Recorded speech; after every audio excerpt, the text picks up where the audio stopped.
The first wave feminism, the fight for legal rights and media tentative responses.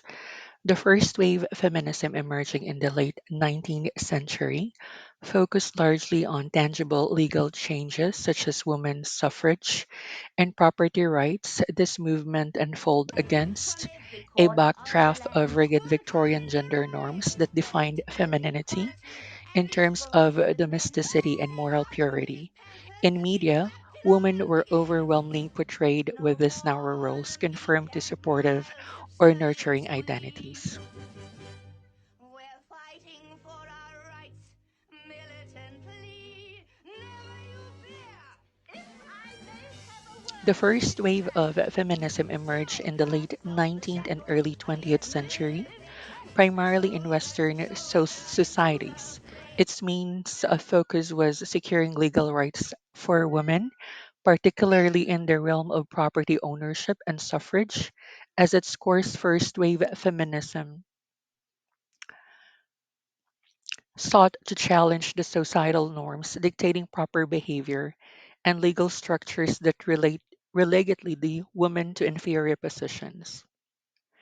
So, one of the pivot, pivotal events of this wave was the Senate Women's Convention of 1848, where activists like Elizabeth Cady, Stanton, and Susan B. Anthony advocated for women's suffrage and issued the Declaration of Sentiments, which outlined injustices faced by women.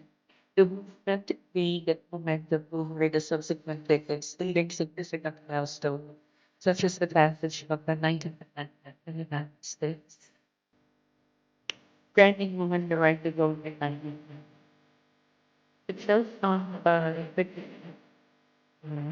the first wave that is also addressing successes not opportunity. How like with varying degrees of success but the achievements of this wave were demonstrated.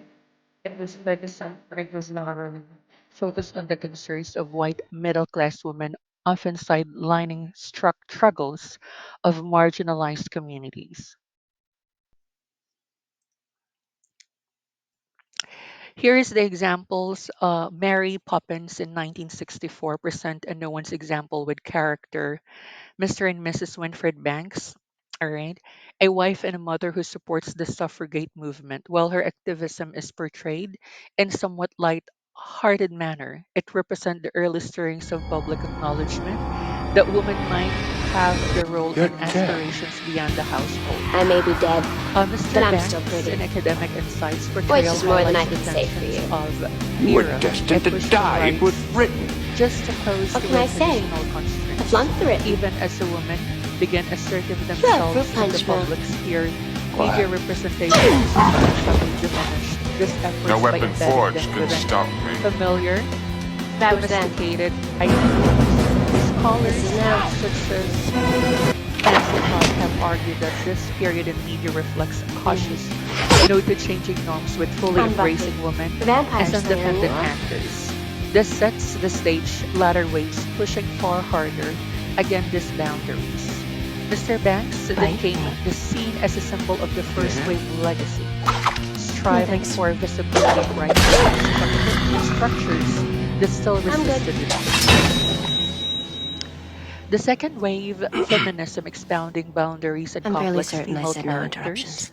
The second wave from 1960 to From now on, 1980s every moved beyond girl in the legal world who rights to might be a address slayer structural will be a inequalities slayer. in the workplace, Every girl reproductive who could freedom, have the and power societal gender will have the expectations. power. This period Can also stand up, saw increased will engagement stand with up. ideas, personal Slayers. liberations, and agency, Every one of us. coinciding with the rise Make your of the choice. new woman who was economically Are you ready independent to be and strong? socially engaged. Example is the Mary Tyler Moore Show, which is released 1970 in 1977, presented Mary Richards, a single career-oriented woman navigating life in male-dominated newsroom. Unlike the domestic characters of earlier eras, Mary's narrative did not revolve around marriage or family, focusing instead of her aspiration and friendships, academic insights, Mary Richards symbolizes the second wave core of ideal independence, equality, and identity beyond family roles. Feminist scholars like Betty Friedman argue that the restrictive domestic roles of earlier decades has stifled women's potential. The characters of Mary openly challenge these expectations, choosing to pursue her path. Importantly, Mary's portrayal reflects the media's move towards presenting women as autonomous individual rather than extension of male character. She is simultaneously vulnerable and competent, a reflection of how second wave feminism sought to reclaim a redefined femininity itself. Mary is not one dimensional strong woman, but a complex individual navigating professional challenges and social norms, embodying the second wave ambitions for full personhood.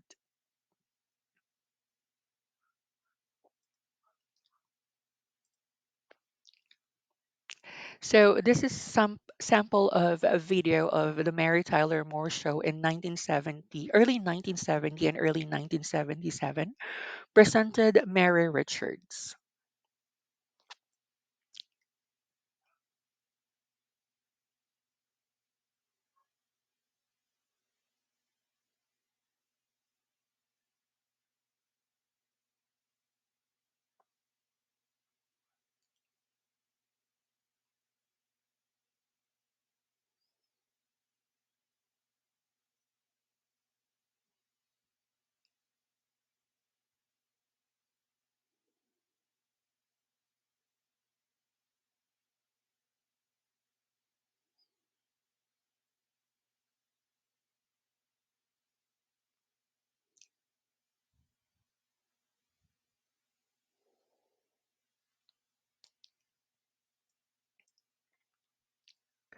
Third wave feminism intersectionally and the embrace of fluid identity.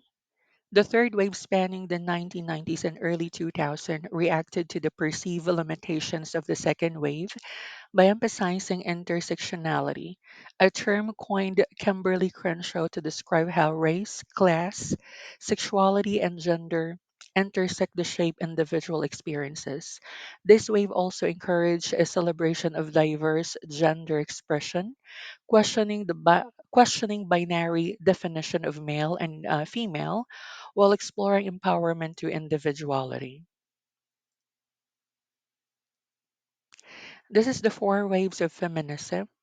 Embracing in the late 19th century, the second wave is from the early 1960s to 1980s. The third wave spanning from the early 1990s and early 2000, and the fourth wave emerging in the 2010. Here is a sample video example of the Buffy Vampire Slayer in early 1997 and 2003 stands as a hallmark of third wave feminist media, with its titular character Buffy, the teenage girl who combines supernatural strength with youthful vulnerability. Buffy's femininity is not sacrificed for her power, she embodies but in equal measure, challenging the notion that female heroes must conform to masculinized traits to be effective. Buffy characters represent the third wave deconstructions of monolithic gender roles. This portrayal exemplifies Judith Butler's theory of performativity, which suggests that gender is constructed through repeated actions rather than inherent qualities. Buffy oscillates between role of protector, friend, a daughter, embodying a flexible identity that challenge fixed expectations of what a hero or a woman should be by embracing both her strength and her vulnerability. Buffy highlights the third wave message that empowerment is found authenticity, diversity rather than conformity. Additionally, the diversity of Buffy's friends and allies, each with unique strengths and flaws, reflects a broader shift in media towards inclusive storytelling, allowing for multifaceted portrayal of gender.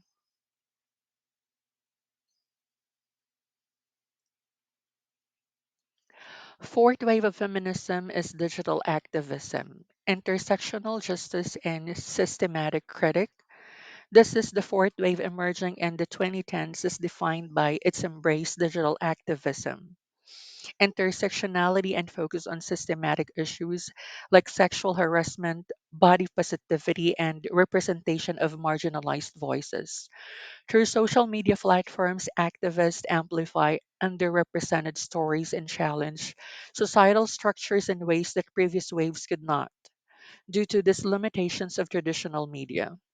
This interaction is characterized by its digital activation, leveraging online platform and social media to organize and mobilize and raise awareness about feminist issues. Hashtag like Me Too have become, or hashtag times up have become powerful tools for survivors, share their experience, hold perpetrators accountable, and advocate for systematic change. Fourth wave feminism takes on a global perspective, recognizes the gender inequality and pervasive issues that affects individuals and communities. Worldwide activists work to amplify the voices of women and gender minorities from diverse cultural, ethnic, and geographic backgrounds, working for their reproductive rights and opportunities in the workplace and the broader world. The journey through these waves we see that is not just historical or yet theoretical discussion. These portrayals impact the lives of viewers and contribute to shaping real world perceptions.